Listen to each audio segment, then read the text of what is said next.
Hello everyone, I am Ankur Chawla, founder of scope web. आज wine episode में हम ये बात करने वाले हैं कि वाइन कैसे बनती है, अलग अलग तरीके की वाइन क्या होती है, वाइन के लेवल कैसे पढ़े जाते हैं और हम वाइन टेस्ट भी करेंगे। और वाइन वीडियोस के लिए देखते रहिए कॉकटेल जॉकी।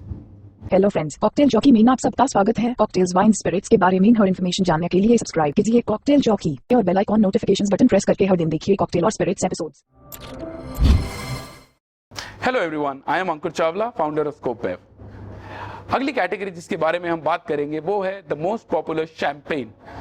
शैंपेन नाम का एक छोटा सा रीजन है फ्रांस में, जहां से ये वाइन, स्पार्कलिंग वाइन आती है जिसका नाम है शैंपेन। शैंपेन के अंदर बहुत सारे रिस्ट्रिक्शंस हैं, जैसे कि the kind of grapes that are use, जो ग्रेप्स यूज करे जाते हैं उसके अंदर वो बहुत रिस्ट्रिक्टेड है। शार्डने, पिनो नोयर और पिनो म्यूनियर। नॉर्मल इन ग्रेप्स को यूज करके एक वाइन बनाई जाती है।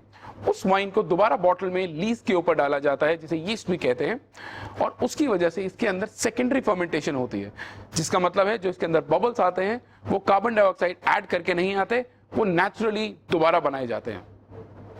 उसके बाद इसको प्रॉपर बॉटलिंग किया जाता है और मिनिमम एजिंग रिक्वायर होती है।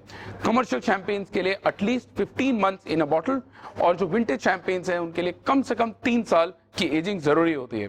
हालांकि नॉर्मल शैंपेन्स और अच्छी शैंपेन्स में आप एजिंग देखेंगे from 4 to 10 years as well.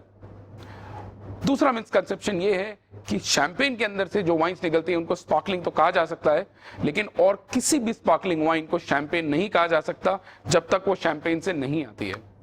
Wines के बारे में और जानकारी के लिए देखते रहिए कॉकटेल जॉकी। और अगर ये वीडियो आपको पसंद आई तो जितनी ज्यादा हो सके उतनी शेयर कीजिए और सब्सक्राइब कीजिए कॉकटेल जॉकी।